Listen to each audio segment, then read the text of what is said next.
Well, good afternoon, Cindy. How are you? I'm good, thank you. How are Good. you? I am great also. This is going to be a new member interview. So I would like you to tell our members your name and where you were born and where you're currently living. Be glad to. My name is Cindy Allen, and I was born in Detroit, Michigan, and I am now living in Waterville, Ohio. And I had a stop between Detroit and Waterville for 30 years in Ann Arbor, Michigan. So, plus I spent a few years in East Lansing where I went to school. I see. So just to clarify, you are a Michigan State fan, I not a am. Michigan University fan. Is that right? I'm a Michigan State University fan, but I lived at the University of Michigan. It was rather a difficult conundrum, but we worked it through it. So I All right. kept telling everybody that blue and yellow made green anyway. So it was, Great line. That's fabulous. Yes. Well, tell us about your profession. well, I started out teaching after I graduated from Michigan State. I taught high school and seventh and eighth grade English. And then I had babies, and I was fortunate to be able to stay home with them. And we ended up moving to Ann Arbor, where I continued to raise children. And when I got to the fourth daughter and she got to be 5 years old, I realized that I needed to go back to work because I really wanted to do something that was more active than collecting dust bunnies. So I returned to get recertified in elementary. And the reason for that was because when I taught seventh and eighth grade English, I was in the inner city in Lansing that I was teaching. And I had many of my children who could not read in third grade books, let alone seventh grade books. So I had made the commitment to myself that if I ever returned to teaching, I would return as a reading teacher in first grade, and my babies would not leave me until they could read, which I tried to fulfill to the best of my ability. So I then taught in elementary, and I taught third grade, and most of my time I spent in first grade, which was my passion. I loved it. So I was very fortunate. First grade students look at you like Oh, they yes. adore you as their teacher, right? And I'm real glad for Facebook because I still keep in contact with a lot of them. And I'm just so excited when I find one just graduated with her PhD, another one is in med school. I mean, it's just fun. I've got a nurses, and I've got also a tattoo artist. It's amazing all the different careers they've come up with. Well, that's what makes the world go round, right? Well, tell us about your first Rotary experience. This is my favorite story, so it's going to take a few moments. I started dating Tim Bryan in 2011. And Tim would come to Ann Arbor and we'd have some lovely dates. And I thought he Just was, to clarify, tell us who tell us who Tim is. Some Tim members may is, not know. well, Tim is right now in Columbus doing the PATS fee, is going to be the governor of District 6600 as of June. So he wasn't at the time though. He was just a Rotary member, and he occasionally talked about Rotary. And I would tell him about things that my students didn't have, that that they came in without, boots or things. And he said, well, if you go to Rotary, they would be, I said, well, we only have Kiwanis in Whitmore Lake. So we kept dating, and he usually came to Ann Arbor. But at one point, I finally went to Waterville, which is where he lived, and they were having the Roche de Boeuf fair. And the Roche de Boeuf fair was an outside fair where they had different activities and, food trucks and all of that. And we went by this one station and they were selling tickets for this duck race. And it was the Rotary group that was selling the tickets. Okay. So Tim gives them an inordinate amount of money. I want to say $100. It may have been more, but it was at least $100. And at this point, I'm going, up until now, I have thought this man is amazing. And now I'm going, maybe he has a gambling problem. So I was a little concerned there. But then he turned to me and said, pick out the ducks. Now, I don't remember how many ducks there were, but there were at least 20 or 25. I have never won a thing in my life, so I wasn't concerned about this at all, but I put down the 25 different things. We went on and enjoyed the fair, and then Tim gets a call saying that our duck won, and it was a $500 prize. Nice. Well, I am so excited because, of course, as a teacher, you don't make that much money. That Right. $500 isn't a significant, enjoyable moment. And Tim says to me, of course, we're going to give it to polio. And I said, we're going to give it to polio? And he said, well, yeah, that's what you do when you're in Rotary. You give the money back to, and we're giving, and he was a big advocate of polio and that whole fundraising issue.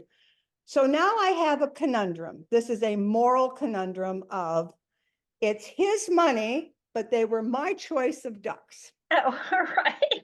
So I am standing here or sitting here today as also a Rotary member because I made the correct moral decision and yes, I did go to polio. So that was my first interaction with Rotary. That's I mean, that's great. Well, congratulations on picking the right duck. I don't know the words you said. What word did you say for the festival itself? It was called uh, the Roche de Boeuf. Roche de Boeuf. It's Roche de Boeuf. It comes every year in the summer, and it is some festival that is because we're on the Maumee River and on the Erie Canal. It has, I think, something to do with that or the war that was going on at that time. I'm not exactly sure, but that's what it I have was. never heard that word before. All right, so tell us how you like to spend your free time. Well, I'm the mother of 4 daughters and I have 5 grandchildren. So I like to spend lots of my free time with them if and when they're available. Tim and I love to travel both within the country and outside of the country and have been to many different places. I am a voracious reader. I also love word puzzles and I do crafts. And we have a 4-year-old Cavapoo that is our little absolute doll baby, and she gets a 5-mile walk every day. So that's one of the big things that was just on my schedule to do. So Is that she around there somewhere? Where is she? I Is actually, she she is, I put her out in the garage because I was afraid she'd start barking. In the condo here, we have people that walk around all the time and I'm afraid somebody's going to still start barking. I also volunteer. I am working with the Embracing Our Differences here in Sarasota. I did say I live in Ohio, but I'm also now part-time in Sarasota since we have a condo here. And I am involved with Embracing Our Differences. I'm involved with Food Bank, and I'm also involved with literacy as far as working on that. well, that is a perfect fit for you, obviously. Passion. So tell Yes. us one thing. We've learned many cool things about you already, but tell us one thing about yourself that might surprise us. When I was living in Detroit, I went to the Thanksgiving parade every year. And Santa Claus and Christmas Carol always came at the end. Christmas Carol had dark hair just like me, and she smiled just like me, and I wanted to be Christmas Carol. So I wrote to J.L. Hudson's when I was 16 because I knew I could get a job then and asked them if I could be Christmas Carol in the Thanksgiving parade. They wrote back and I was disappointed to discover that Christmas Carol was apparently an actress and I had no acting experience. And obviously they had already booked her. But I got to be a pixie for Santa Claus for J.L. Hudson's for the entire month of December after Thanksgiving in downtown Detroit. And it was the best job of my life. I walked around with go-go boots and a little white velvet dress and with a little red bolero top.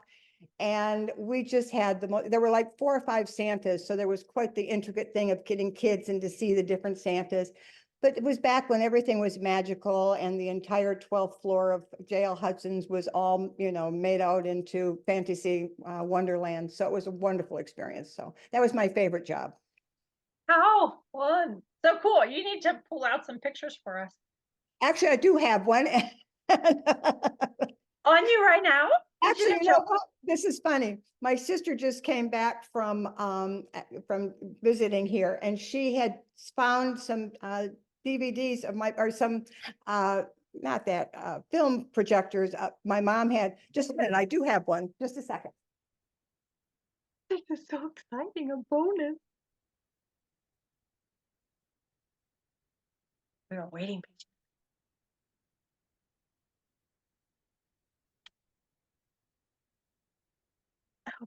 patiently. I can't wait to see them.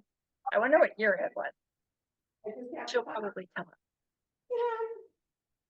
Oh, here we are. Here I am. All right, what year was this? This would have been when I was 16, so 1964. Oh, I can't wait. Put it Oh, up there. can you see it? Put it up a little bit. Oh, there you go. That's fantastic. How fun. I'm so glad you have that. I am too. Actually, I would not ordinarily have it, except my sister left these pictures with me and I'm going to take them home and get them copied for my daughter. So anyway, that's funny that you should ask. Anyway, but I did. Well, that is fabulous. Do you have anything else you want to add to our recording? No, would like to tell you that I think this is a wonderful idea. And I know that Tim and I spend a lot of time. I will be coming back to Ohio and spending a lot more time going to most of the clubs with Tim if I can possibly get to do that. And I love the idea of we're trying to figure out different ways to get new members to come and to get them active in a club. And I think this is a wonderful tool as far as interviewing people. And also, I love the way you folks are using Facebook, and we're talking about using Facebook with the district more because so many people, you know, when I'm scrolling through, I see pictures of you or other people doing things, and it's a great way to keep Rotary in everybody's forefront of their mind. I do think other clubs can learn a little bit from us because we've had to deal with issues that the other clubs didn't necessarily deal with normally. But now that the world has changed so very, very much, people can learn from us for a change, which is kind of refreshing. It Anything we really can is. do to support you, that would be great. And I love the fact that you're still in District 6600 since you're kind of Ohio based most of all. So that's great. So I can still see everybody. And I will be there at the conference in April and I hope to see you and everybody else there then. And I'm really excited. And Jim Hunt has been wonderful as far as getting me acclimated into everything. So, and Sue, who I've known before, and I'm just really excited to be a part of the club. So thank you very much for all you folks are doing to make this club working because it works well for me since I'm in two different places now. And Waterville wanted me to join their Rotary, but I'm not there enough to be able to be regular. So it just didn't make any sense. So. Well, we're thrilled we won the battle. And Jim and Sue are absolutely wonderful. And they're the ones that brought me into this club too, having known them through youth exchange. And I was in a totally different district at the time. So it's really, really perfect for me as well. Thank you, Cindy, I so love much your for taking. enthusiasm. Thank you so much. I hope this works out. If it doesn't, just erase it and call me and we'll do it again. All right, very good. Thanks, Cindy. Have a great rest of your day. Same to you. Bye-bye. Bye.